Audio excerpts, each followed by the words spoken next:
Hey, everybody. Welcome back to Five Boys in a Business, a podcast where we talk about our business, the family, and the many shenanigans involved. You can check our podcast out on any of the podcast channels, YouTube, iTunes, Google Podcasts. Don't forget to check out the merch store at asvcmerch.com. And I'm Emily King. And I'm Richie King. And we have a very special guest today, Dr. Andy Roark. Dr. Andy Roark is a practicing veterinarian, international speaker, author, and media personality.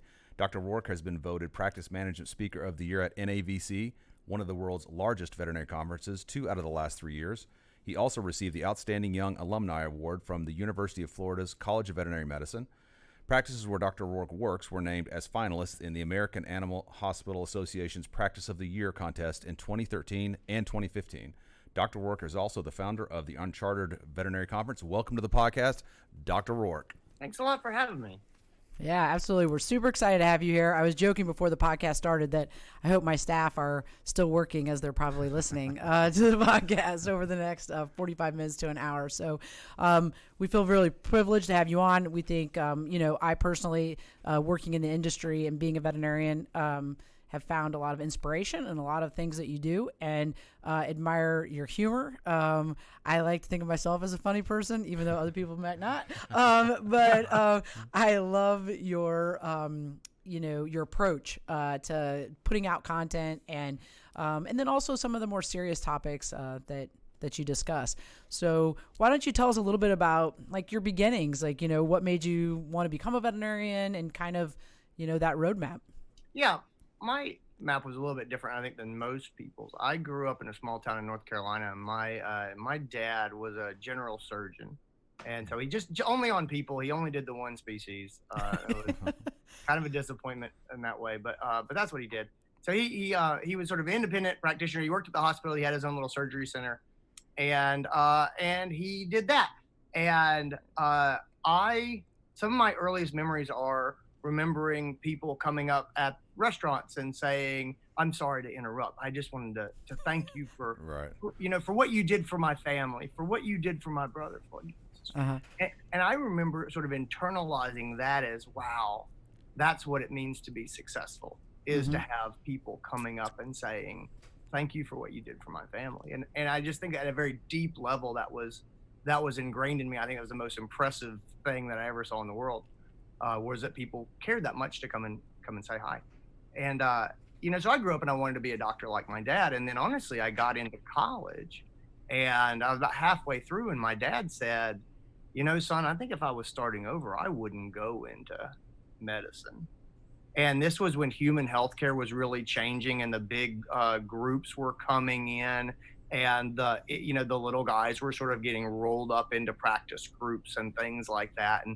And as I looked at it, I started talking to the doctors and they're just unhappy, they're unhappy with the paperwork and, human healthcare is broken in our country. And so that kind of sent me off in a tailspin in a lot of ways. What do you do when you always kind of had this idea of what was important to you? And so I really was kind of lost for a bit, finished up college and I went to graduate school. I kicked around. I worked at the National Institute of Health for a year. And I volunteered at the National Zoo kind of on a lark. And I just loved that. And so then I went to graduate school to get a PhD. I wanted to be a teacher. I always enjoy talking to people. I enjoy explaining things. I like learning things. I like helping people. And so I went to grad school and I was there for a couple of years. And it was very research focused. And that just wasn't what I was about. I really loved the teaching parts, but I wasn't getting the reward of putting my hands on things and fixing them. You know what I mean? And not a knock on teaching or academia in any way, but just to say that, man, you can go and work and look around and you go, what did I actually do today? What actually did I accomplish? And I'm just a very tangible person. I want to look and say, that's what I did today. And so really it was that was one of the first main times in my life that I looked and said, okay, let's pause. What do I enjoy doing? What do I not enjoy doing? Okay, how do I do more of the things that I enjoy doing and less of the things that I don't enjoy doing? And that's when I applied to vet school. And honestly, guys, rinse and repeat. That has been my career the whole time. I think that's my philosophy in life is I think a lot of us need to pause and just say, what do I enjoy doing? and what do I not enjoy doing? And how do I get to do more of what I enjoy and less of what I don't enjoy? And so that's kind of how I came into vet school. I very much was not the classic veterinarian that falls in love with pets early in their life. I always loved pets. I always had pets. I very much liked it, but I was not the person who said, I'll be a veterinarian or bust. I had a very circuitous route to get to vet school and then get to into practice. And I love it. It's a wonderful, wonderful decision. I have no regrets at all, but it was a little bit different from how most people get there. Yeah, I think that a lot of people think sometimes pursuing veterinary medicine, with a love of animals, I have a very similar story from the standpoint of the industry itself offered particular job characteristics, if you will, so problem solving, working with your hands, you're not sitting in a cubicle all day. There's all these things that don't get me wrong. I mean, I like animals, but, Yep. Really those aspects of the job were what were attractive, in terms of keeping you in the industry for a long-term, play, and whatnot. So I really, I think one of the things a lot of people struggle with in vet medicine is they come into vet medicine with just the love of animals as their guiding principle. And I don't know that that's enough. I think that there's so many other parts to this job. If you don't like dealing with people, right, you know what I mean? If you don't like being dirty, if you don't like stress, if you don't like pressure, working under pressure, your love of animals may get you into more trouble than it gets you out of in a lot of ways. And that's not, again, just like we're saying, that's not an attack on anybody, but I really talk to young people about that and sort of say, I love that you love animals and I love animals too. Let's talk about what this life is really like. And let's talk about what makes a happy veterinarian versus what doesn't. I think those are important conversations to have. And one of the things that impressed Richie and I is your love for the people that work in the industry. In your program, the 4 Eyes Saves Lives, in terms of really caring about the people within the industry as far as what you speak of, the stress levels and sometimes the anxiety and, the work hours and some of that stuff that kind of goes unseen. I think for an owner, the 20 to 30 minute transaction, and the face that we can put on in an exam room is completely different than what's on the backside of those doors or those walls. And so speak a little bit about what you've done as far as those things go. Sure. We have a very impressive front stage in vet medicine and a very messy backstage in vet medicine.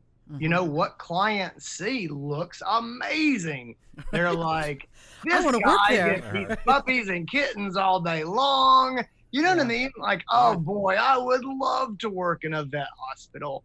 And that's to our benefit, and a lot of that is true. We can't lose sight of, like, that's real. That is true. There's a wonderful, rewarding part of our job that most people don't have in their jobs. Like, you make, submarine sandwiches all day and give them to people at the end of the day.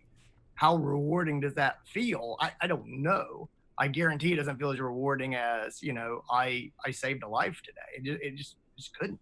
But at the same time, they don't see the backstage and they don't see the angry clients and they don't see the work hours and they don't see the low pay.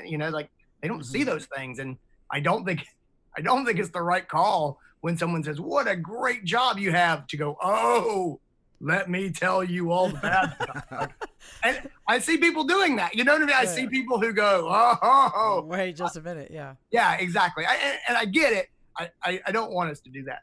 Some of it just, so there's sort of two pieces of this. Number one, I said, I always looked up to my dad so much, and I loved what he did in a small town as far as a surgeon. But I did watch him work more and more and more and make less and less money and have less and less control. You know what I mean? Right. It was just sort of, autonomy was sort of taken away from doctors in human healthcare and given over to insurance companies and to big hospitals and things like that. And I think that for whatever reason, that really affected me. I'm a very independent person. I love making my own choices and doing my own thing and and figuring things out and innovating. I love that stuff.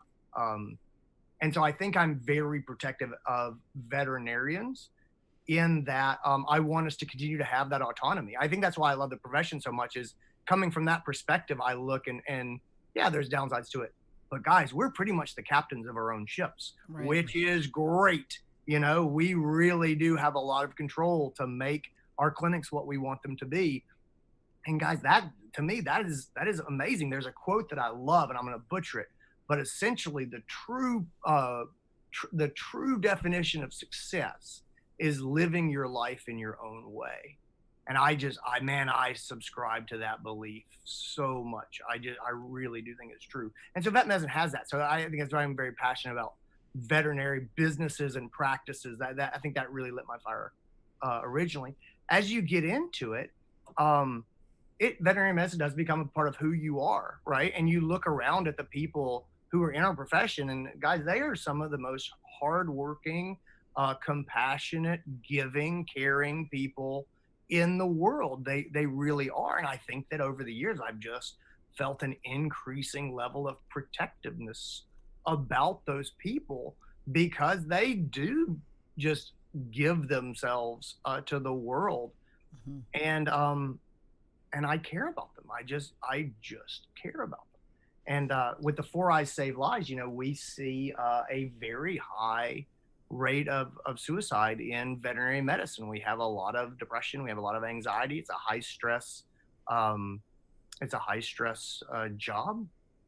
And I just kept seeing reports and actually, unfortunately, knowing people in our industry who would end their lives. And I just kept thinking and say, why does this happen, or how does this happen? And I, without sort of being morbid about it, as I sat and I thought, I think one of the questions is, how does this happen? And just being someone in practice, I think it's a fairly universal experience of, for me, when I start thinking about when I felt really down, or when the job's been really hard, for me, it's in the evenings after everyone goes home and I'm working late and I'm writing up charts and things like that. And I can picture that state where someone who is depressed would say, this is the worst. This is awful. And I really do, in some of the research, I really do believe in some of the research has suggested that access to euthanasia drugs, to fatal drugs, is one of the main causes that we have such a high suicide rate. And it's just, I think our doctors have access to it. So the long winding answer to your question is, I got into this thinking about what do I think really happens. And I think we have a hard job. I think we have a stressful job. I think everybody gets tired. I think everybody gets hungry or hangry at the end of the day. I think we make phone calls at the end of the day, and that's when we have bad phone calls with angry people, or we give people bad news.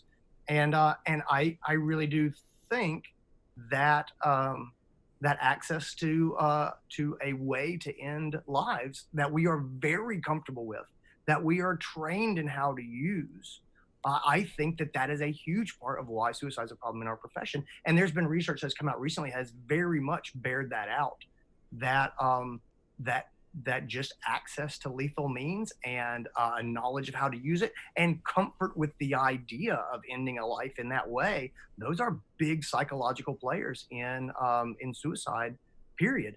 And it paints a fairly clear picture of why veterinarians and veterinary professionals are at high risk. And so, yeah, I'm protective of those people. I think that there's things that we can do to keep ourselves safe. And it just seems so important to me.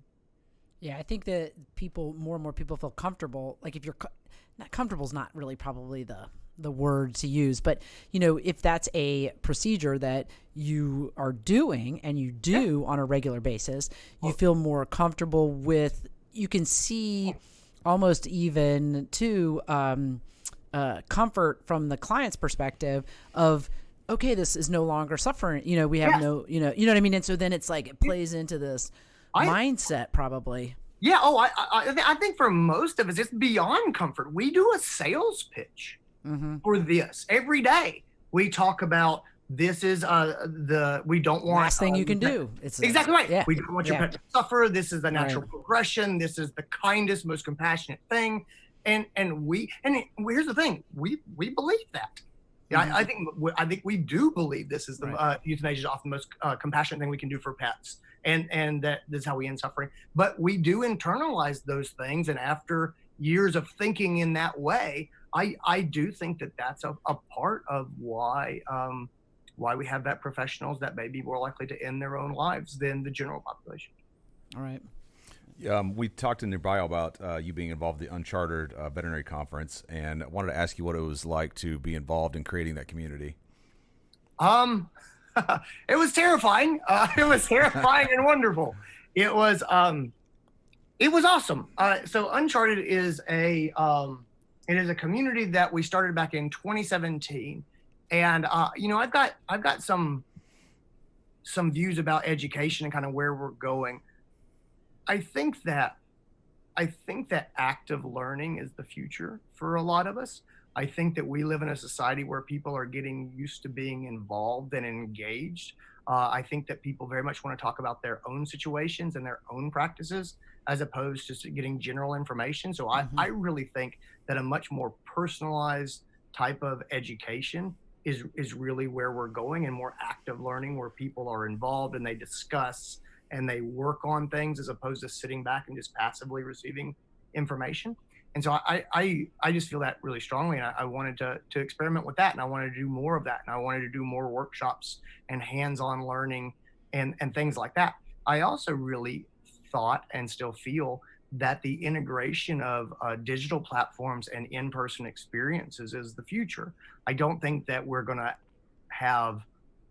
education is going to move away from live events and us being together in person to a digital space. But I do think that there are parts of it that will. And I do think that we can make things digitally that are really wonderful and very different than what we have in person. I think until very, very recently, all that digital education was live education filmed and put on the internet. And that sucks. That's not, really, whenever you make anything, you want to look at the medium, right? And use the medium to its fullest ability. And video or the internet as a way to transmit recorded live events, I think that's short-sighted. I really do think that we have the ability to interact and engage and to do things online that we can't do in a live arena. And so I really want to flesh that stuff out. I've always thought that that the culture of an event, of a practice, of a business is the most important thing that there is. Some people say, oh, business is about profit. I disagree. I think business is about culture. And I think profit comes from culture. But I think if you build the culture and you're smart, then everything else will take care of itself, And so we started off with very much a community approach. And so the first Uncharted, I sent invitations to about 160 people, and we had 120 spots. We were going to make the event very small, and we keep the Uncharted events very small so that we can have individual interaction. We can have a lot of discussion. We can have a lot of hands. And we got about 70 out of 120 people were people that I actually invited and said, I think you'd really enjoy this. Would you come be part of this community? And guys, that was the secret sauce, because what happens is you end up bringing in these very positive, energetic, optimistic, progressive practice owners and doctors and technicians. And you get them together, and then they feed off of each other. And then you support that positive culture. And really, Uncharted has been wildly successful and continues to just be a really rewarding thing to be a part of, because we got the culture started at the very beginning. And now we just reinforce it. So when we get together, we don't have to spend a day warming people up to talk to each other. We can't stop them from talking to each other. They come to the event literally days ahead of time so that they can have informal meetings that they put together themselves. And they go hiking together, and they do escape rooms together, and they do paint and sips together, and they go running together, and they get the gyms in the area to do workout groups for them. And this is all driven by attendees, but that's the culture at Uncharted. And so, yeah, it's pretty awesome. Yeah, that's pretty cool. That is very neat. And what do you think was your motivation behind, starting it, do you think that was just mostly about getting those practices together, or was it more about teaching people about trying to figure out their why? Or, what do you think was the impetus to put it together? I think there's a couple different answers.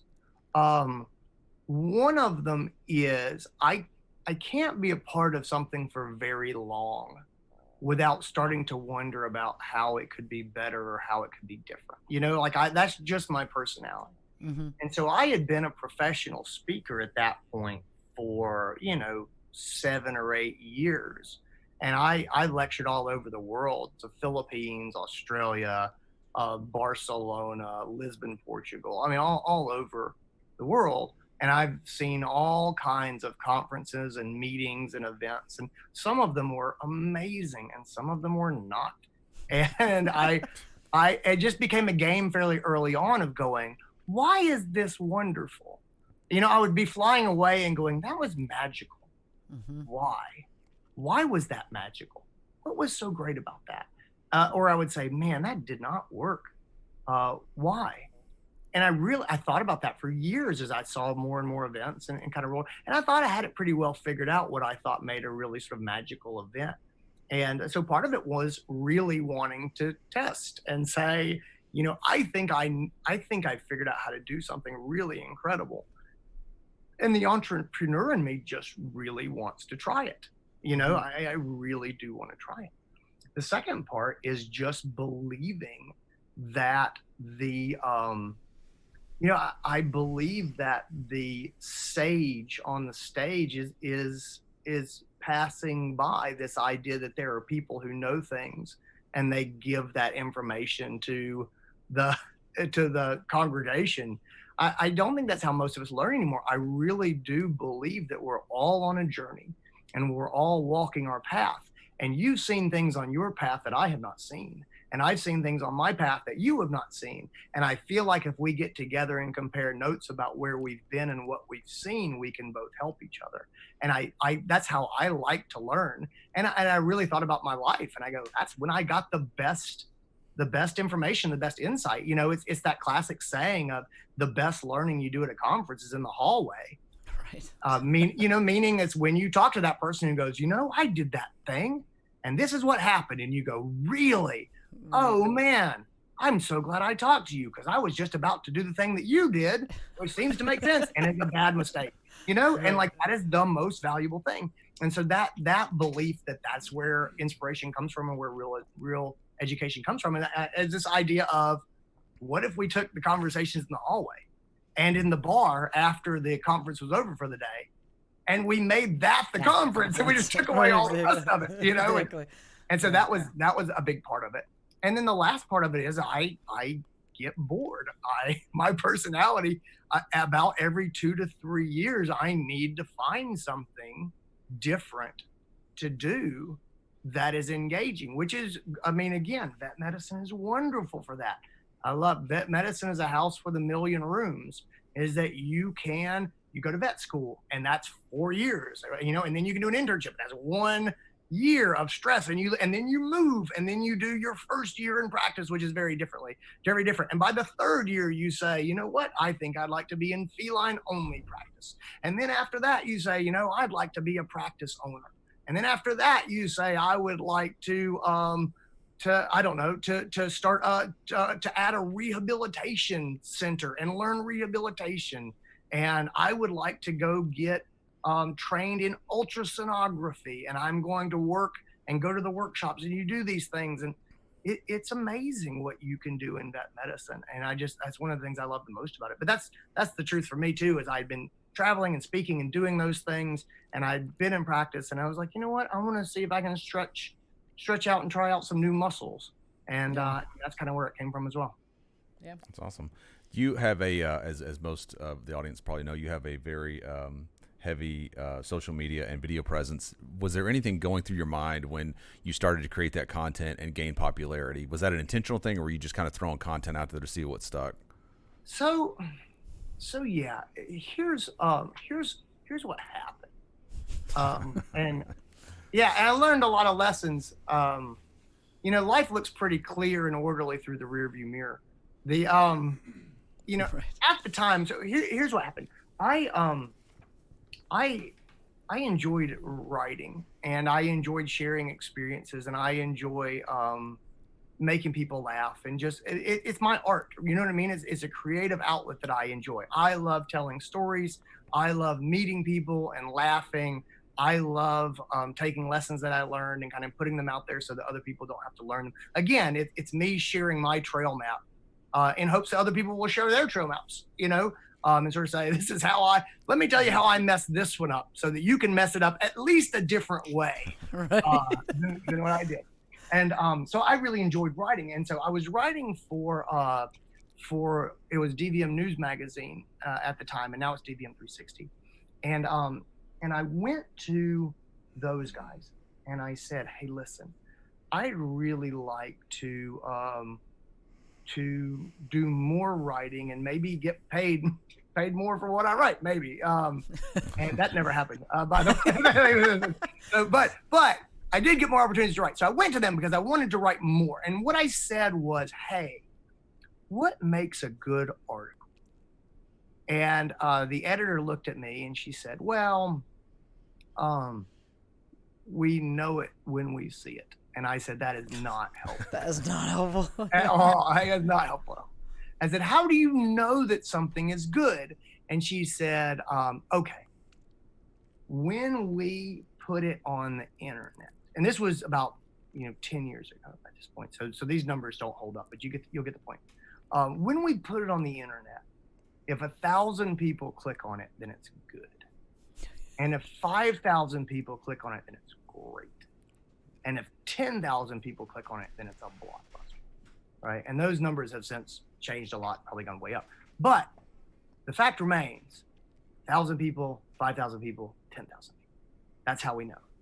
And so I said, okay, thanks. And I went away and I sat and I thought about that, right? And I think that one of the greatest realizations that I had, one that I think I got right, and I'm really glad about, is this. I think a lot of people, when they think about the internet, or they think about their business, or they think about their practice, they say, I need to reach as many people as I can, right? I want to go viral. I want to throw something out in the world and just reach as many people as possible. And I think that that's flawed.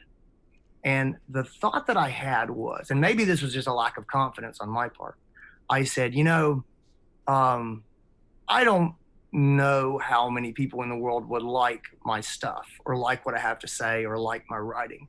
But I know that there's some people, because I've found them already. Like I've gotten enough good feedback from my writing to know that there are people out there who think that my stuff is funny, or they find value in it and they like it. Rather than trying to reach as many people as possible, I'm not going to do that. I am going to try to reach those people and then collect them so that when I write my next thing, I can give it directly to those people who have already self-selected as people who like my stuff, who think that my voice is funny. Think about comedians that you see or that you like. There's some comedians that you really like and other people do not like them. And there's people who are wildly famous and you go, that she or he is not funny. Right. And I'm not writing humor necessarily, although I try to make it humorous. But I think everything is that way. We all have personal preferences, and we have voices that we like, or we have our personal preferences in our vet clinics. Like, I think this is important. I want to go here. I think we do ourselves a disservice trying to go viral. I think it's a waste of time. I think what you do is you try to find your people, the people that resonate with you, and then you make it so that you can get back in front of them again and again, and so you can keep that relationship going. And then they'll share your stuff or they'll refer to you. And ultimately, it's not about trying to go viral. It's about trying to get your tribe and attract them so that you can continue to communicate with the people who naturally are inclined to like your stuff, right? As opposed to just throwing it out in the world and hoping that you find those random people amongst them that this will resonate with. And that's how I got into Facebook. So my daughter had just been born. She was born in 2008, which was my last year in vet school. And I started writing around 2009. And so in 2010, I said, I'd had this conversation with the editor, and I said, you know what? There's people out there who like my stuff. So I'm going to start a page for vet medicine, and I'm just going to try to make those people laugh and engage with those people who like me or who like this style or this tone or this perspective. And I don't know how many of those people there are, but I'm going to try to find them. So if there's only 1,000 of those people in the world, then I will write an article and I will put it out there, and 1,000 people will click on it because they know me, and every one of my articles will be good. And that should get me more opportunities to write. And that was the whole idea and perspective. And since then, of course, it's gone. We're over 250,000 Facebook fans now. And, but it still came, and it still is that idea of, I'm not trying to necessarily be all things to all people. I want to be positive. I want to make people laugh. I want to make people think, but ultimately I want them to be happy about being in veterinary medicine. And if you don't want to be happy in veterinary medicine and you want to vent and you want to talk about things that are awful, I like that's your prerogative, and I get that. You're not going to like my stuff. Mm-hmm. And that's okay. Or maybe you will like my stuff sometimes, but not all the time, you know, and that's fine. But I'm not going to add that content because that's just not who I am. And that's not what I'm trying to attract. And, but yeah, that was the core belief. And that's kind of how the whole media thing grew. The videos were the same way. All of that stuff has all come from me saying, I want to lift people up. I want to make them laugh. I want to speak truth in humor so that people hear it. And yeah, that's just been that's been the mission the whole time. It's interesting you bring up the 1,000 number, because I think people, you mentioned going viral, and people think that's what they have to accomplish in order to exert influence. But you can exert influence with a much, much smaller number than that, like a hyper niche. And it's interesting that you mentioned that. So you exert more influence with a hyper niche. You know what happens when you go viral? Nothing.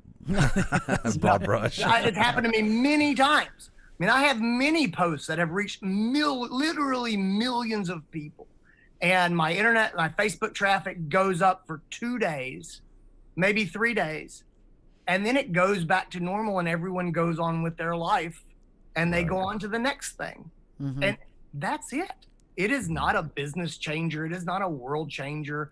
You know what I mean? It's fun and it's exciting, but it really, in my opinion, it doesn't really change people, you know, whether they're in the audience or the people who put it out. What really changes people is consistency, and, you know, and having a voice that connects with the right people. And when I say right people, what I mean is it's more about you saying something that resonates to someone when they're ready and when they need to hear it. Right. Than it is about you making something that everyone thinks is super funny. Hey guys, look at this. Now let's move on to the next thing. Right. But yes, I think most of us get lost in the idea that we want a big audience. No, you don't. You want an audience that gets it. That is your audience. They're your people. You can do more with 100 people that are really attuned to you and that are passionate advocates for you and what you're doing than you can with 1 million people that laugh at your funny video one time. Mm-hmm. Right. Yeah. I think, you know, one of the things that when you're talking reminded me of my dad, who had said, why does anybody care when you, like, he was talking about social media. Oh, and, right. You know, like, why are you posting these things? Why are you, like, not like you shouldn't be doing it, but like, what's the purpose? What's the logic behind it? What's the logic behind it? Why do they care who you are outside of being a veterinarian? And, you know, I think that, or why do they want to know about the business, or what's the purpose behind them wanting to know these things, or you giving them this information? And I think it just adds a different level of, you know, connection with the clients, and you know each other on a different level. It gives them some backstory. It gives them I mean, I don't know, just texture to why the clinic is the way it is, and whatnot. And like you said, and then there's humor, to give them, to lift up their day if they're having a bad day, but so it's interesting that. Yeah. I know. Go ahead. Sorry. You have to give people a reason to tune in, right? They're all busy. They're not obligated to look at our social media. You have to give them a reason to want to. And so that's part of it. But let me give you sort of two examples. I got an email from this vet clinic one time. This was years ago. And they said, "Hey, Dr. Roark, I need some help. We're in Hawaii, and we have 40,000 Facebook fans. And every time we post anything remotely educational, we lose a dozen fans. Help." And so I went and looked, and this practice had the most beautiful social media presence you've ever seen, right? It's these gorgeously curated pictures of pets in the ocean, playing by the sea, just things. It was a photography site, but that's what they had made, was a photography site. And so the people who were there for beautiful photographs. And so when they tried to talk about heartworm disease, those people, they weren't interested. They weren't engaged. Here's the other thing. They're in Hawaii. They're on an island, and there's 40,000 fans. Do those numbers make sense to you? The answer is no. They're entertaining people across the globe. Right. But they are not talking to their clients. So they've built this very successful social media outlet that entertains people. But from a business standpoint, or from an education standpoint, or for a growing their vet clinic standpoint, it was pretty much an abject failure, right? And I think that is really, I think that's really important. The truth is, for veterinarians and vet practices, social media is a relationship accelerator. That's how you look at it. People would say, "Well, Andy, why should veterinarians put time into social media?" If you do social media well, in my opinion, you can take a client that used to take you 3 years to get to know, right? Because they came in once, maybe twice a year, maybe 3 times a year. In 1 year, if you use social media and they see your face and they get to experience your personality, and they see what you like, and they get to know you as a person, we can now get in our relationship with that client, where it used to take us 3 years, we can do that now in 1 year. And that is the benefit of social media in vet medicine, I believe. Yeah, I mean, I think that we've always thought that the social media allows people to know people before they even know them. Right. Which is huge if you're adding a veterinarian or you create, and so it's been very helpful. I think that definitely is a relationship builder for us, for sure. Yeah, I'm a big consumer of podcasts, and I listen to a lot of comedians' podcasts. And what's interesting is that after I've never seen their show before, but after listening to them for a year or two, I go see them and feel like you know them.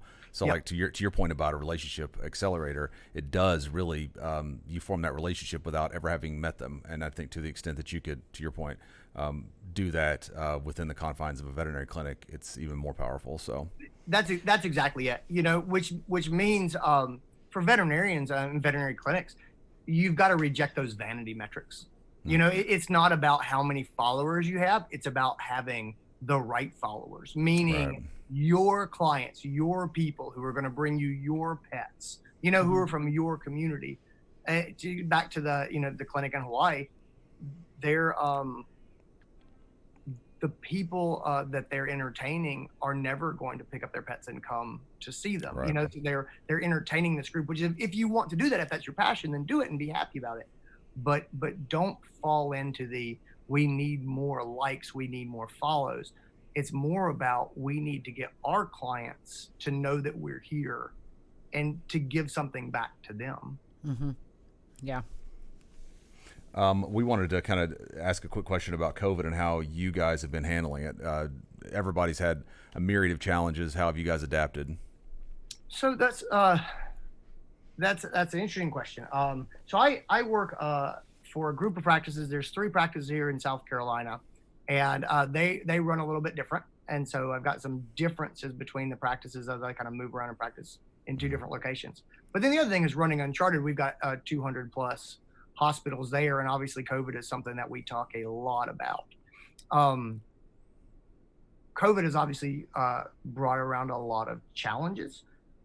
It's amazing how dependent your response is to the size of your clinic, to the geographic area where you are, like to population density, and then also to the culture of your area. So I practice in Greenville, South Carolina, and South Carolina is a big red state, and it is a big hotspot for COVID, and that has definitely forced us to take a lot of precautions. One of our practices lets clients come into the building mask required, and one of our practices does not let clients come into the building. And those are the same ownership group, the same partners, and they just have two different policies based on where the clinics are located. I think there's a lot of that. I think client communication is really important as far as figuring out how we're going to use texting. I think across the country, the volume of phone calls and phone time has just skyrocketed. I think the way that vet clinics are handling phone time is a huge deal. I'm seeing vet practices really innovate a lot in ways that I get really excited about. They're using off-site CSRs, client service representatives. So the front desk isn't taking all the phone calls. They have people who live in other areas answering the phone and then logging into the practice management system and booking appointments. There are virtual CSRs out there. There are companies that will handle your phone calls and book your appointments. And there's just a lot of really cool stuff happening. There's clinics that are getting smart about moving phone calls to text messaging, which is much more efficient than getting on the phone with people. And honestly, the clients, a lot of times, depending on the client, they prefer this. And so I think that stuff is really exciting.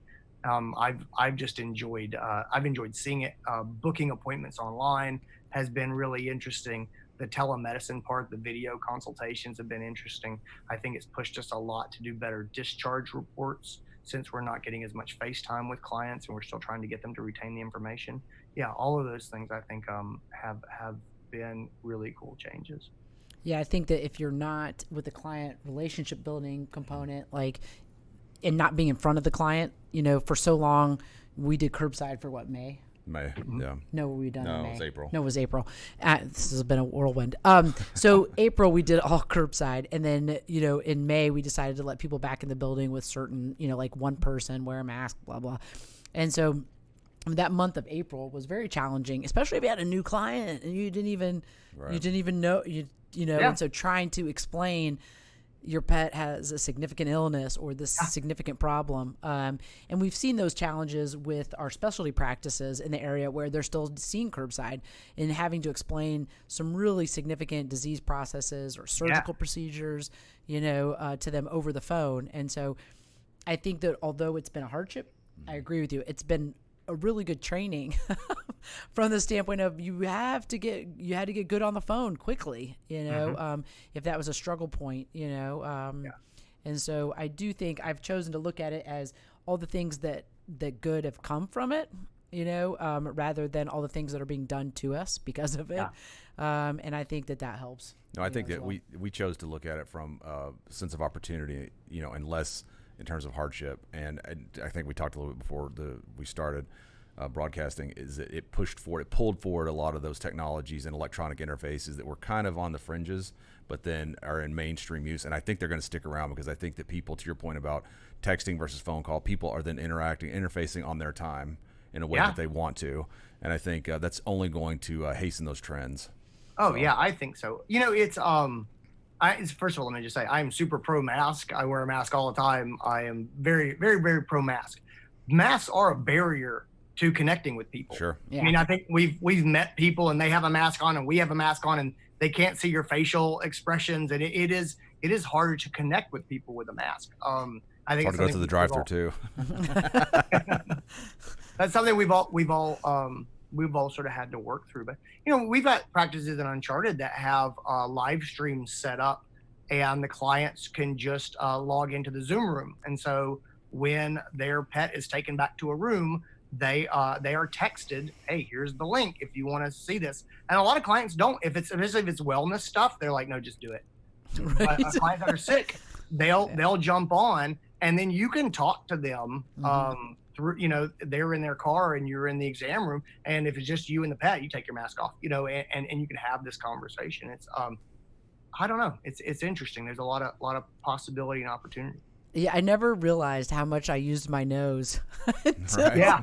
I mean, like, you can't smell anything, like, at all. Like, when you're in a room, and I'm like, wait a minute, I can't tell. Does this dog smell? Does it not smell like a skin infection? Does it, and so it's been funny because it dulled my senses for sure. When I was when I'm in a room with a mask on.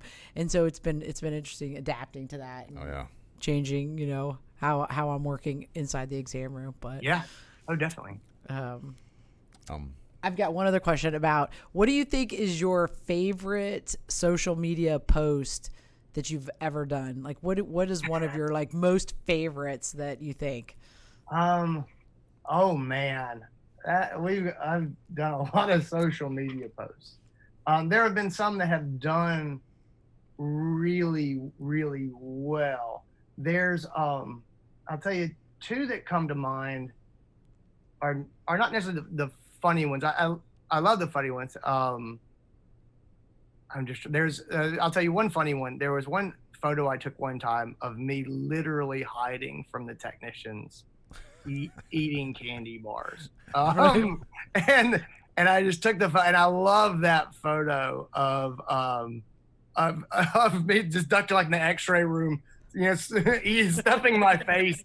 Without the techs knowing that I'm eating candy bars. And I don't know why I like that, but people have just brought that up to me. It's like, oh man, that's me all the time, tucking away and eating sugar. That makes me laugh. Two of probably my favorite ones. There was one I had that was with this puppy, and I kind of wrote this thing. It was sort of off the cuff, and ultimately it turned out to be something I really liked. But it was something like, give up on practicing perfect medicine. That's impossible. I've given up on practicing perfect medicine because I just can't, and it's impossible. Instead, I try to practice with joy and enthusiasm, and that's working out pretty well. And I was kind of off the cuff, but I do think back on that a lot of like, I don't get it all right, and it's hard. But if I can be happy and enthusiastic, then everything seems to work out pretty well. I like that one. That's really hard for new graduates. As I coach and mentor new graduates, I'm like, man, like if you're thinking you're going to get this right all the time, you're going to be disappointed all the time. Right. But I mean, be happy. This is fun. Like, it should be fun. And so that's a very good point. I'm going to remember that, and I'm going to run back there and tell them as soon as I get off the thing that, see, he's saying the same thing that I say all the time. Enthusiasm is worth a lot. And the other one is probably the most popular post I ever had. I was speaking in Australia, and they filmed the keynote, and they gave me a copy of it. And it was like 10 days after my own dog had passed away. And I was doing the keynote, and I sort of told this story about the difference in joy and happiness. And the idea being that joy is this sort of fleeting, instantaneous moment, like when we get to, we come into the room and the puppies are there and this is so fun. And happiness is a much more prolonged process. And there's a lot of pain in happiness.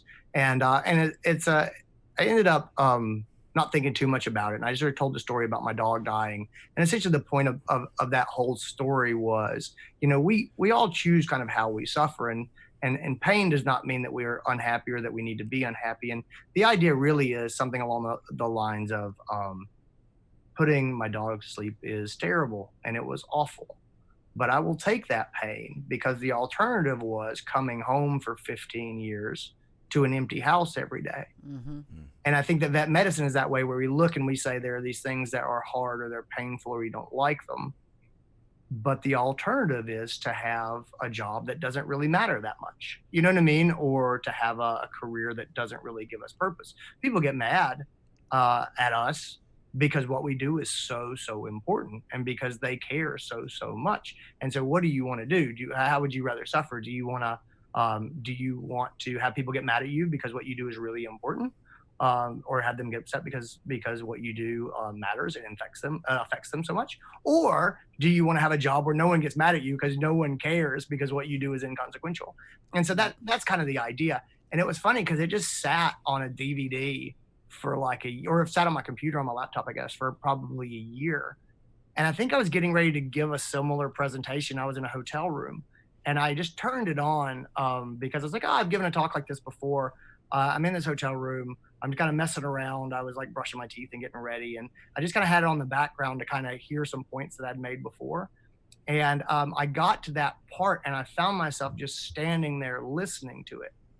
And at the end, when I came to the end of that segment, I was like, man, that was really good. Yeah, exactly. I'm like, wow, where did that come from? I didn't realize that was really good. And so I went back and cut it out, and we put it up as a social media post, and it's gotten, millions of plays. But it was funny that I did it, and I didn't think anything about it, and just found it like a year later when I was killing time. But I think that's probably one that I'm most known for. And but I do really love it. And this is the thing about social media too. The best social media comes when you have something to say. And I think that I was working through this feeling of loss that I had and thinking about, do I want to get another dog right now? Do I regret, having this? Do I regret waiting this long before I put my pet to sleep? All those questions that we have. And that is the best time, a lot of times, just to put your thoughts down or put them out, because that is when you're feeling these emotions and you're having these thoughts and you're really thinking deeply. And that's the time I think that things resonate with people. So, yeah, in a way, it was terrible, but in another way, I'm glad that it resonates with a lot of people. Yeah, absolutely. Absolutely. We're gonna close out. Yeah, I mean, well, before we close out the podcast, there's always one question that we ask folks when we wrap up. So, our final question is always: if you could go back and speak to your 20-year-old self, what would you tell them?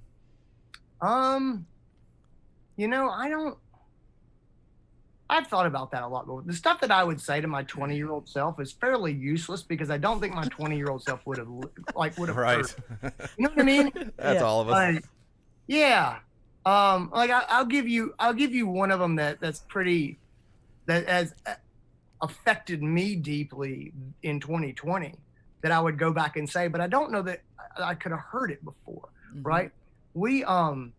I had big plans for 2020. I mean, we were going to do 3 uncharted conferences, 3 conferences. And I was going to bring on another full-time employee, and I was already working on that stuff and working on the contracts. And I mean, so much was going on, and we were going full steam ahead. I had some training programs stuff coming out for vet practices, and then COVID hit, and it all just went out the window. It all just went away. And I've been very busy doing totally different things. And there's this saying that I love: if you want to make God laugh, tell him your plans. Right. and if I could go back to my 20-year-old self, I would try to get me to understand, hey, look, your plans don't matter all that much. The world is going to change. There's so many things that you can't control. I have never made a multi-year plan that has come to fruition. Yeah, I have always, I think the three of us talked a little bit before we got started on the program. We were sort of talking about some planning. I really think the most important plans, I think you need to have a dot on the horizon that you're going towards. Like not a map, not a full fleshed out, this is what it's going to look like when I get there. But you need to have a spot on the horizon that you're moving toward. And then you need to think about, what am I doing right now? And what am I doing next? And if you have those 3 things, guys, I think you're pretty good. I think a lot of us freak out because we don't know what our 5-year plan is. And I've never had a 5-year plan that went where I thought it was going to go. I've never once. has it been that way. And it's been great, just not anything that I set out.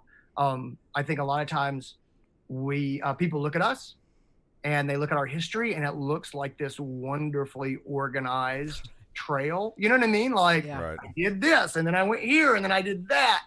And the truth is it was complete chaos the entire way. And when you look back, it makes some sense why you did what you did. But I think we all think everyone else has a great plan that they're following, and they do not. And you probably shouldn't either. Right. Yeah. Absolutely.